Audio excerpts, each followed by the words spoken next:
ரொம்பவே ஹெல்த்தியான protein salad எப்படி பண்ணுறதுன்னு பார்க்கலாம். அதுக்கு நான் வெள்ளரிக்காய் எடுத்திருக்கேன். க்ரீன் கலர் வெள்ளரிக்காய் எடுத்திருக்கேன். நீங்கள் எந்த வெள்ளரிக்காய் வேணாலும் யூஸ் பண்ணிக்கிறலாம். அநேகமாக இந்த வெள்ளரிக்காயில் நிறைய சத்துக்கள் இருக்குது அப்படின்றதுனால தான் நான் இது யூஸ் பண்ணியிருக்கேன். மோஸ்ட்லி சாலட் பண்ணும்போது இது தான் யூஸ் பண்ணுவாங்க. ஸோ நம்ம இதில் ஒரு வெள்ளரிக்காய் எடுத்து கட் பண்ணிக்கிறலாம். இந்த மாதிரி ரொம்பவே தின்னாக கட் பண்ணாமல் சாதாரணமாக தடிப்பமான அளவுக்கு கட் பண்ணிக்கோங்க. இப்போ இதை நம்ம சாலட் பண்ண போகிற பாத்திரத்தில் போட்டுடலாம்.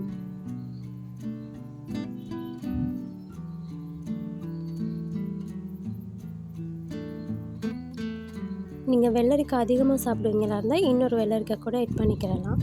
அடுத்ததாக மீடியம் சைஸில் வெங்காயம் எடுத்திருக்கேன். இதை பாதியாக கட் பண்ணி அதையும் ரெண்டாக கட் பண்ணி தான் நான் சேர்த்துக்கிறேன்.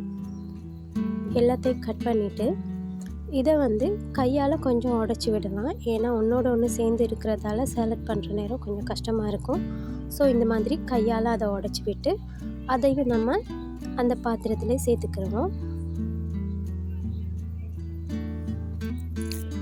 அதோடு சேர்த்துக்கிறதுக்கு மீடியம் சைஸ் தக்காளி ஒன்று எடுத்திருக்கேன்.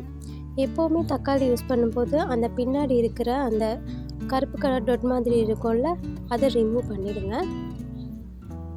இந்த மாதிரி ரிமூவ் பண்ணிவிட்டு இதையும் சின்ன சின்னதாக கட் பண்ணி சேர்த்துக்கலாம். தக்காளி அதிகமாக சாப்பிடுவீங்களா இருந்தால் இன்னொரு தக்காளி கூட நீங்கள் ஆட் பண்ணிக்கோங்க.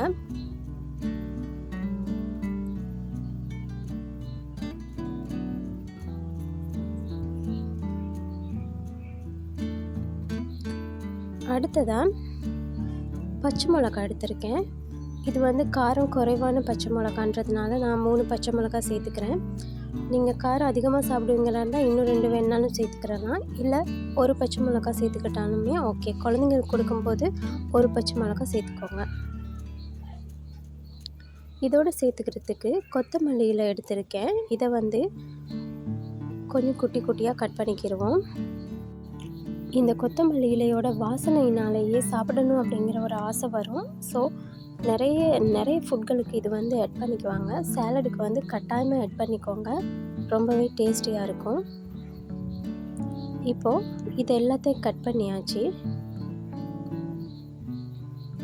இதோட சேர்த்துக்கிறதுக்காக கொண்டக்கடலை 5 மணி நேரம் ஊற வச்சு அவிச்சு எடுத்து வச்சுருக்கேன். அதை கொஞ்சம் ஃப்ரை பண்ணி எடுத்துருவோம். ஒரு பேன் அடுப்பில் வச்சு கொஞ்சமாக எண்ணெய் சேர்த்துக்கிறலாம். எண்ணெய் சூடானதும் நம்ம அவிச்சு வச்சுருக்க அந்த கொண்டக்கடலையை ஆட் பண்ணிடுவோம்.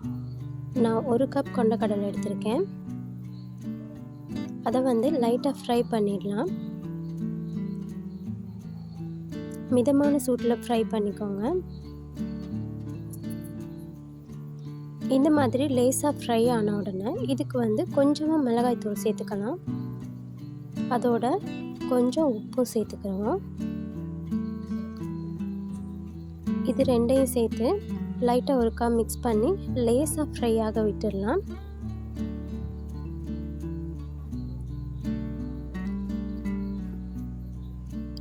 மிளகாய்த்தூள் உப்பெல்லாம் நல்லா கலந்து லைட்டாக ஃப்ரை ஆன உடனே நம்ம ஸ்டவ்வை ஆஃப் பண்ணி இதை கொஞ்சம் ஆற வச்சு அதை நான் கட் பண்ணி வச்சுருக்க சாலட்ஸோடு போட்டுடலாம். இதை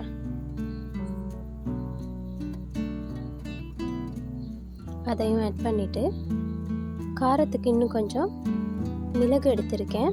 அதோட லெமன் ஜூஸ் சேர்த்துக்கிடுவோம்.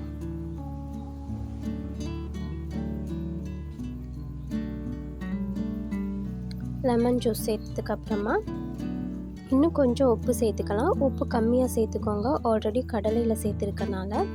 இப்போது இது எல்லாத்தையும் நல்லா மிக்ஸ் பண்ணிவிடுவோம். நீங்கள் இந்த சாலட்டோட இன்னும் பொட்டுக்கடலை, அப்புறம் நிலக்கடலை, இந்த மாதிரி இன்னும் கடலைகள் சேர்த்துக்கிறலாம். ரொம்பவே ஹெல்த்தியானது. முளைப்பயிறு கூட நீங்கள் சேர்த்துக்கிறலாம். ரொம்பவே டேஸ்டியாகவும் ஹெல்த்தியாகவும் இருக்கும். குழந்தைங்களுக்கு ரொம்பவே ஹெல்த்தியான ஒரு சாலட். எப்படியும் இந்த சாலட் ஒன்ஸ் a வீக் வீட்டில் செஞ்சுடுவேன். எல்லாருக்குமே ரொம்பவும் பிடிக்கும். ஸோ கண்டிப்பாக நீங்கள் ட்ரை பண்ணி பாருங்கள். உங்கள் குழந்தைங்களுக்கு கட்டாயம் இந்த மாதிரியான சாலட்ஸ் வந்து கட்டாயம் சாப்பிட்றதுக்கு பழக்கங்க. அவங்க பெரிய ஆள் ஆகணும்னா அது ரொம்பவே ஹெல்ப்ஃபுல்லாக இருக்கும், ஹெல்த்தியாகவும் இருக்கும். ஸோ கண்டிப்பாக ட்ரை பண்ணி பாருங்கள். ட்ரை பண்ணி பார்த்துட்டு எப்படி இருந்துச்சுன்னு எனக்கு காமெண்ட்டில் சொல்லுங்கள். நம்ம சேனலை நிறைய பேர் சப்ஸ்கிரைப் பண்ணாமல் பார்த்துக்கிட்டு இருக்கீங்க.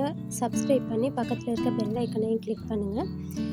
இந்த வீடியோ பிடிச்சிருந்துச்சினாக்கா லைக் பண்ணுங்கள், மற்றவங்களுக்கும் ஷேர் பண்ணுங்கள். தேங்க்யூ.